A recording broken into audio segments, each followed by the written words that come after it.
Sartze plan integrala behar dugu, arreta orduak gutxitu eta enplegua sustatuko duena. Kudeaketako langileok, ordezkoen lan poltsak irekitzea lortu dugu negoziazio bidez, baina oraindik lan asko gelditzen da egiteko, batiz bat lanpostuen ekiparazioaren bidean.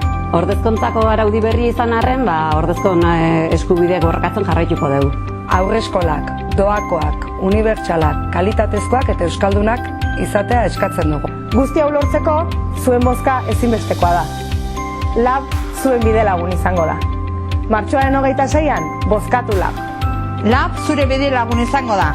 Martxoaren 26an, bozkatu LAB. Zurekin bidea lagun.